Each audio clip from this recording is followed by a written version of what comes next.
to the Reveal the Legend Within Festival interviews with our world-class speakers who you will be hearing more from when you come to the festival. And today we have a very special guest.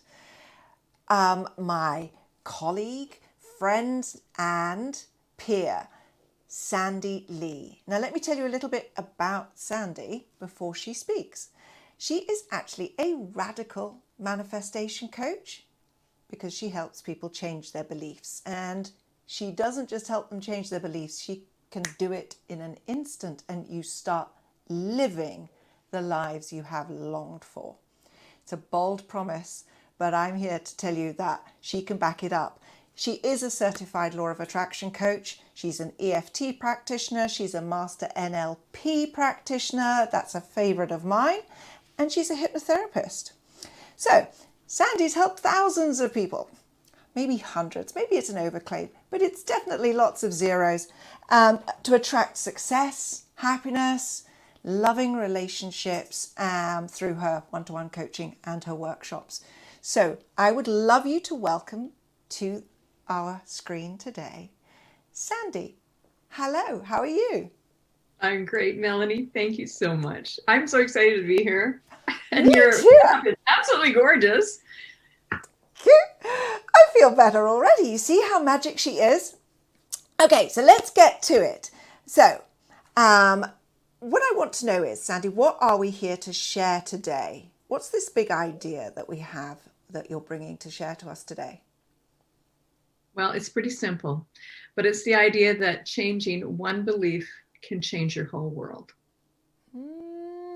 See, I know what's coming up, so I'm very excited to have this story told. But I think the first thing that really we need to know is what's the number one thing that people, the problem that people face doing this, really?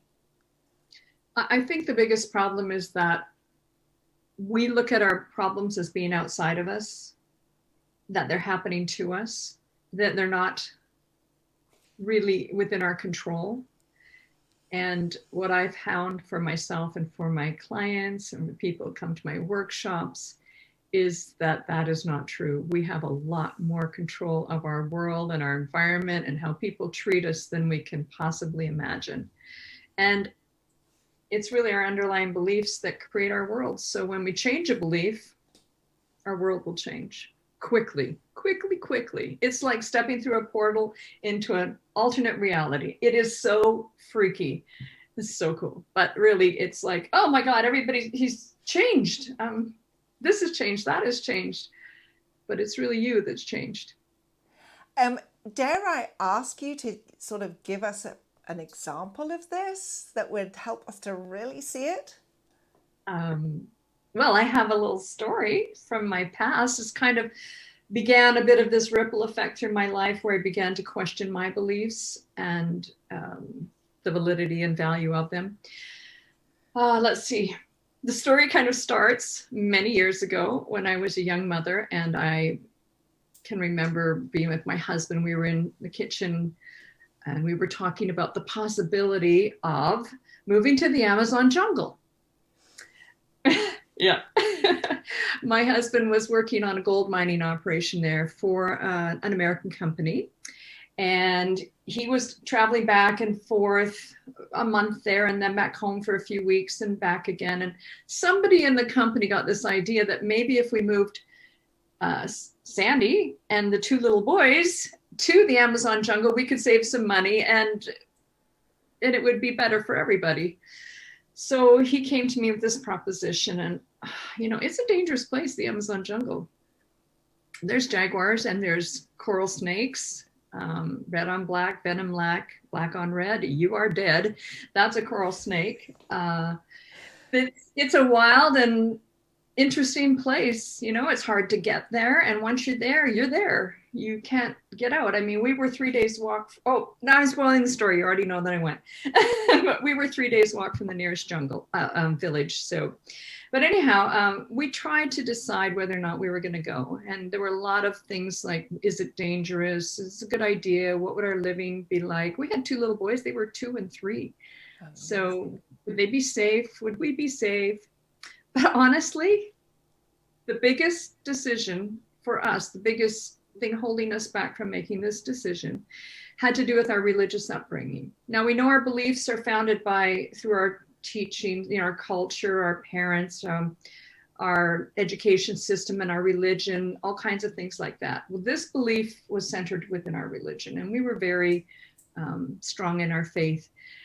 And we were worried that if we went to the Amazon jungle and lived there, that we would miss the second coming of Christ.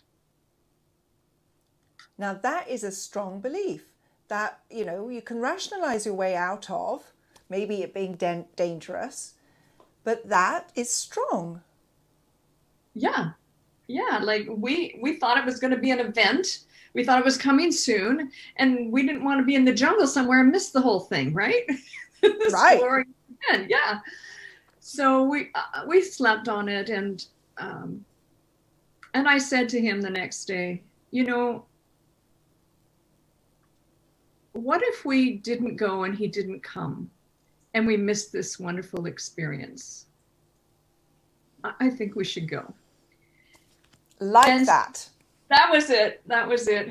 And he went back down there, and I packed up my little family and all our belongings. I can't even remember what we did with them. Must have put them in things in storage. Because I remember packing everything into about 3 suitcases and 8 cardboard boxes.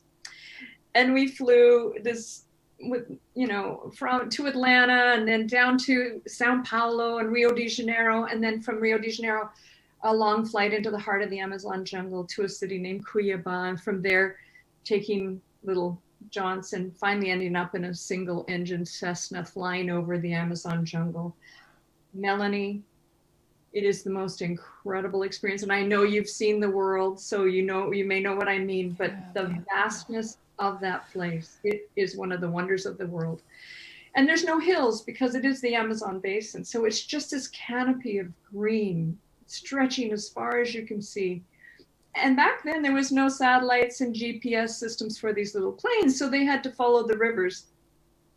And after a while, we ended up landing on our little dirt airstrip in our new home, and stepping off that plane, and the heat and the humidity just hitting us, and this beautiful fresh air. And it rains every day. It's so perfect. And there's our little hut made out of like little tiny tree trunks and wrapped with black plastic actually around it to keep the rain out, in a palm tree roof. And the floor was just pounded down dirt, and all the furniture was made out of stumps. This is very primitive, but it was delightful. And my boys thrived there. They just loved it. I kept them busy, and they're little adventurers. And I think that experience actually led them to the lives they have now, because they're world travelers and adventurers as well. And the beauty of living in the jungle, things I would have never experienced. Hearing the rain come, you could hear it coming like 10, 15 minutes ahead. This is coming over the canopy of trees, and it would rain like for 10 minutes, just deluge us, and then it would be gone. So every time I heard the rain coming, I'd run and grab all the laundry off the clothesline and bring it in the house. We'd all go in the house for a few minutes in the hut and sit there and wait for the rain to go, and then out we go right afterwards. And you could hear trees falling, just all day, or in the middle of the night. I mean, really, I got a letter from my friend not too long ago, and it was so interesting because I was thinking about telling this story, and she sent me this letter. She said, "Sandi, I got this letter from you in 1981." So this is many, many years ago. And one of the beautiful little things in there I read that I thought was great. I said to her, "The stars are so brilliant and the night sounds so deafening, I may never be able to sleep in the quiet of the city again." Oh, wow. I've got chills. And imagine, I mean, Sandi, if you say that was in 1980, I mean, traveling back then was truly an adventure. And then you took it an extra step further. And it seems like such an unexpected opportunity for someone like us. And that would not have opened up for you. Oh, no. If you hadn't changed a belief. But it sounds to me like you literally changed it. like overnight. And in just saying it, what if we don't go? It changed. And look at what opened up. Yeah, I mean, changed my whole life to do that and to start with that one belief. And all of us have little beliefs that are kind of holding us back from doing things we want to do.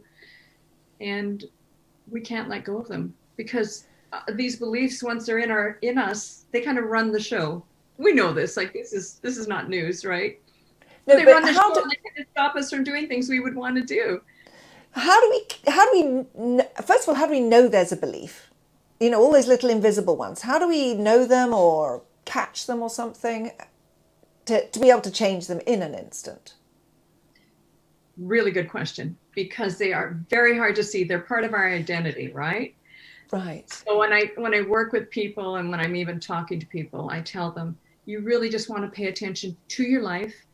If there's an area that isn't working, you can be sure you're carrying a belief that isn't helping you. So you call it a bogus belief if you want, or a limiting belief. It's usually something that isn't even true for us, but we think it's true. And the other places, you can tell what your beliefs are through your stories, the stories that we tell about Well, ourselves. as somebody who loves working with the concept of stories, that's joy to hear. So they're literally stories that we're telling in our head. There's stories we tell them to our friends, we tell them to other people about how so-and-so treats us, or about how this doesn't work, or blah, blah, blah. Okay, So so these are not those are things we positive can. stories. These are the Right. ones that we're complaining, more or less. So that's one of the ways of recognizing that you are holding a belief. Yeah. And that it may not be true. Yeah. This is Well, fascinating. tell you. So, for those of us who are, for anybody who's looking for those beliefs, what else are we saying in our world today? What is life like for us now? Well, I think there's a lot of frustrated people out there. You know, Okay. we have We're not making the money we want. We're not in a relationship we want. exactly. So Okay. yeah. So people are frustrated. They're looking at their lives. They aren't getting the business success they want, or their careers and advancing the way they hoped. They're working with people or doing something they're not enjoying. Their relationship maybe is not all the relationships. Maybe they have a key relationship that just isn't working, and that is always a bit of a thorn in their side. I mean, I've worked with people too that thought, I'm going to leave this marriage. I'm done. I can't take another minute. This man is so horrible to me. And now they're blissfully married, couldn't be a better guy, you know, this is wonderful. But the belief had to change about for her, which, and I can tell you an example, like, which was actually, she felt that if she stood up for herself or she spoke about what she wanted, it was going to end badly for her, because her father was a bully, and so she was used to being bullied, and her current partner turned into a bully too. But her belief was, if I speak up for myself, it's going to end badly. So she could never really talk from her heart about what she wanted. And when she began to realize that her voice and her opinion mattered and it would work out well for her, and turn that belief around, then the relationship turned around. And you're saying you can do this, you know, this doesn't have to take work and a long time. It's amazing. It's amazing. I was so happy when I came across this, and it started working for me. And I was like, holy crow, this is something else, you know? And then I thought, well, I did it for a while on myself. And then I started doing it on friends, you know, like, wonder if I can teach it to somebody. Well, it's working. And then I thought, okay, well, I can't hold this back. It's just too fantastic. It's too life-changing to keep to myself. So if I hear you rightly, it's basically things are not as hard as we think they are. That we don't have to do everything on our own. No, exactly. Like, we do think it's all up to us. You know, I've got to struggle through this. I got to work harder. I got to push harder. I've got to, I don't know, just going to have to make this happen. I mean, a lot of people out here know about law of attraction, right? I'm a law of attraction coach. So we know that that when we give our attention to what we want and give our energy to that, a lot of things are going to flow much easier. But there are places that we, even as much as we understand the law of attraction, we get stuck. And that's where I think this is so effective. Because I've been And doing that sounds attraction like for that you're really talking about, I mean, beliefs and values are really, as you very rightly said, identity level. yes. So, the law of attraction that you just happen to brush on there is, that's all that stuff that it's, the nice-ish stuff, and it's not necessarily tinkering with identity. And you're saying that when we tweak at the belief level, actually it's swift and it has that effect over almost everything. Very effective. Can I share a little story with you that'll Yes, help me? I really would like to share with people how our beliefs are really solidified into our identities. great. Okay. After Brazil, I had many other adventures. My husband and I lived in Saudi Arabia for 8 years, and then we retired to Puerto Vallarta, Mexico. Our kids are really happy about that because it meant they got to come visit us in a really awesome place, and we weren't in what they considered a dangerous environment anymore. So, yeah, I should say my second husband and I, this was my second marriage. So, anyhow, we lived in Puerto Vallarta, and my oldest son and his fiance and her daughter came down, and they were going to move to Puerto Vallarta, and so they came to stay with us for a while. And we weren't in any rush for them to leave. We really loved having them with us. We had a big home, so there was plenty of room. One of the things that was decided was that her daughter, who Kiana was about 10 at the time, that we would homeschool her, and we would all take turns like teaching different things that we like to teach. And I love to teach math, so I was her math teacher, and my husband taught science and so on. It was just really fun. But so we had decided that for a 10-year-old, 45 minutes of learning was probably enough. And she seemed to do really well for about 45 minutes. And then she got a little tired. She needed a break, needed to run around and that sort of thing. Well, one day she and her mom, she and her mom tended to head a little bit, get on each other's nerves. Yeah, as mothers and daughters will do. And one day her mom was working with her, and I noticed the time was really getting long. It was getting close to an hour and a half that she'd been working with her. And Kiana was getting really frustrated. Her little brain wasn't working, and she couldn't come up with the answers. And her mother was getting frustrated, and they got into a bit of a fight. And Kiana went upstairs crying to her room, and I went up to see if I could soothe her a little bit. She was sobbing, and I just telling her, it's okay, sweetie, that sort of thing. And then she, through her like really deep sobs, said to me, and I thought she was going to say, my mom's so mean, or I hate homeschooling. But what she said was, I'm a bad person. And it just about, I broke my heart. And in that moment, I thought, this is that moment that she's defining herself for her life. She won't remember this moment, but this is the moment she'll imprint, I am a bad person. And that will affect her whole life and decisions she makes from then on. And I was so grateful I could be there in that moment. But I've thought over the years, we've all had these moments, sometimes not as dramatic, sometimes smaller, but they're emotionally so strong for us. And we have so much evidence that they're true that we lock this into our systems and it becomes part of who we are. I love the fact that the way you work is at that identity level, because that's, as you say, that's just, we accept that as that's who we are. And as you clearly stated, it's not true. Like Kiana was just a gorgeous example of like, it could have gone either way and both of them would have been true. For her. For her, yes. And for all of us, as you say, we all have one of those. I mean, usually I'd say to you at this point, like, well, why would we have to change our beliefs? But I think you've made it very clear that there is plenty of reason to change our beliefs, and the sooner we do them, the better. And the sooner we get after them. Changing identity beliefs is a little harder than changing regular beliefs. Not harder, but it's because it's harder to recognize them. I think this is the tricky piece, isn't it? But that's what I know about you, is you're really good at helping people to find them, because you said to them, like they're little tricky things, and you've got to be a detective. And I also think that that's potentially why it's so useful to have somebody to work with, because if we could see them for ourselves, we would have done something about them by now. And that's Or we've why tried.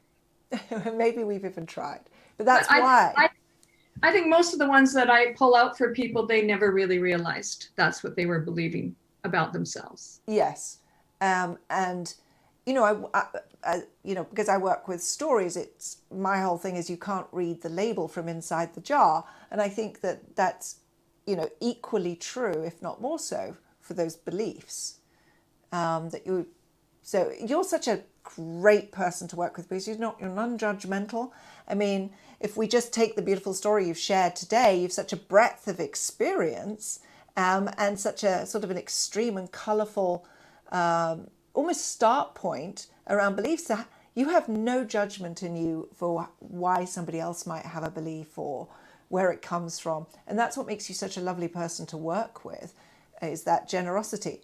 You know, the cheeky question here, Sandi, would be, what evidence have you got that all of this is worth it? Why would somebody want to do this? Well, can I tell another little story? Yes, please do. We love stories. This is, I've got so many stories about what happened for me when I was doing this. But one of the ones that I just couldn't, when at first, and it would just surprise me so much. And this is part of the radical manifesting idea, right? But I would get up in the mornings and I would do my meditating and I would write, and then I wanted to exercise after. And I was getting really wobbly on that. I'd be like, oh, okay, yeah, today. Oh, well, I don't know. And have you ever had that debate in your head about whether you're going to do something or not? You want to do it, but no, not you. I'm perfect. Of course. But it's like I would have these debates with myself all the time. Oh, well, I don't know. Do I have time? How do I feel? How's my board? Oh, my back is sore. I probably shouldn't exercise this morning. I just woke up with a little bit of a sore back. That's probably not a good idea. Okay, I won't exercise. Do I have to exercise today? Blah, blah, blah, blah, blah. So there's all this debate and decision making going on every time. It's absolutely exhausting, right? We're wasting so much of our time over and over dealing with these gremlins or this other part of our persona. So I did the process on exercising because I had this idea that exercise is hard. I don't have enough time, whatever this belief is.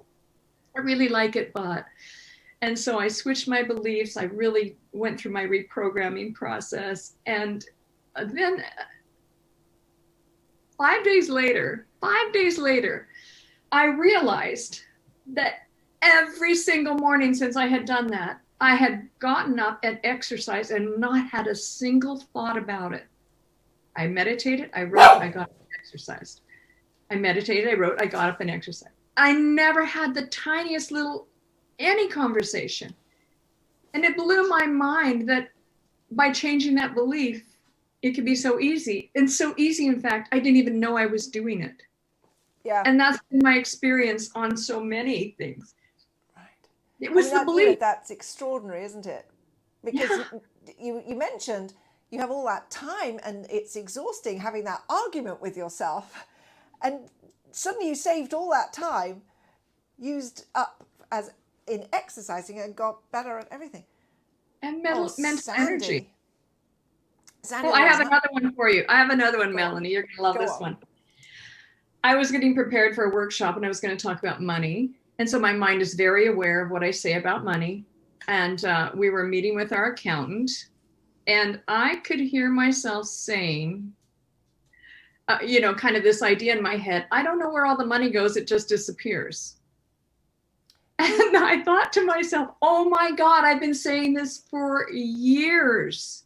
And so the end of the year would come, we sit down with the accountant, he'd be, oh, you made this much money. We'd be like, oh, wow, where'd all that go? It sounds funny. It was a big joke. We used to say to our friends, oh, we don't know where the money goes, it just disappears. And everybody, la, ha, ha, ha, we'd all laugh. And I thought, oh my gosh, well, what's going to be my experience of my world if this is my belief?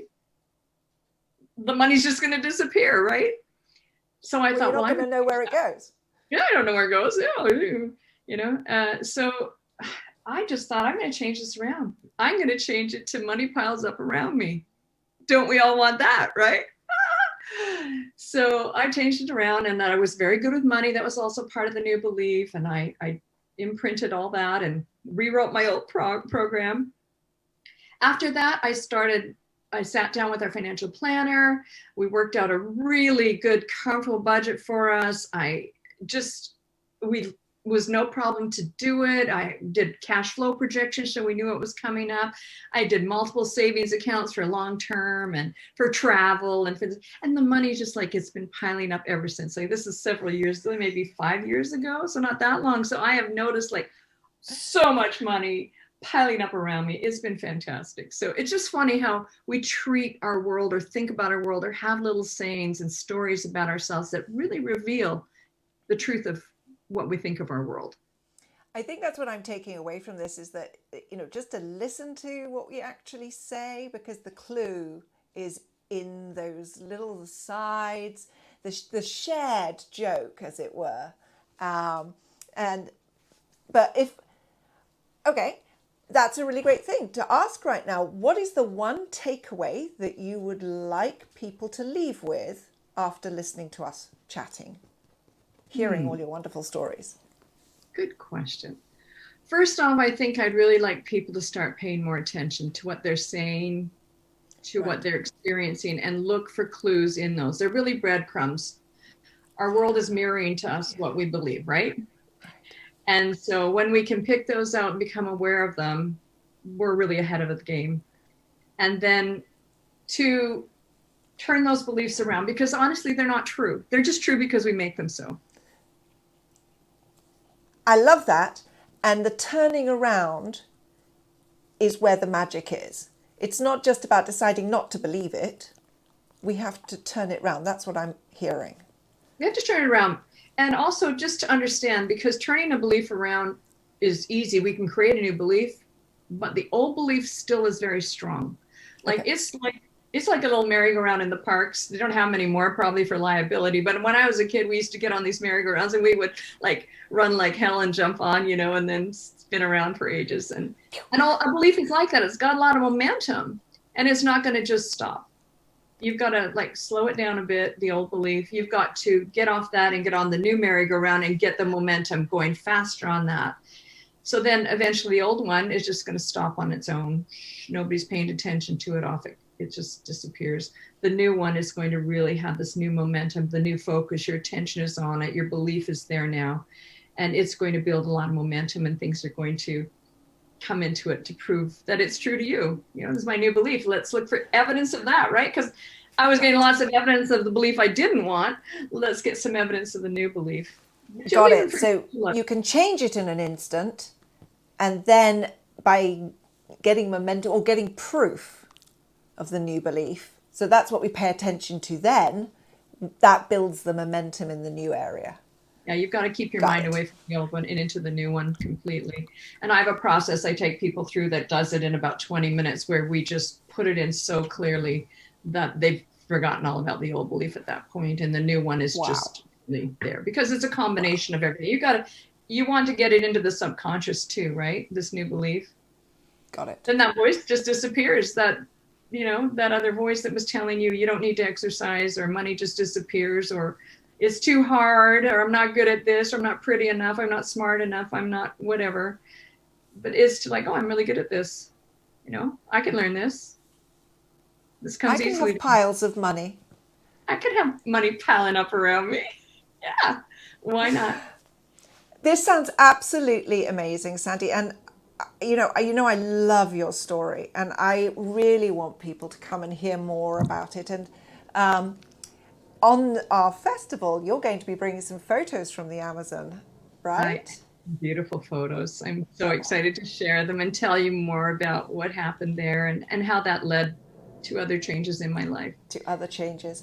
Thank you so much for sharing today. And I really appreciate getting so much clarity on how you change those beliefs that actually form our identity and the speed at which it can be done. I love that analogy of the two merry-go-rounds and the momentum.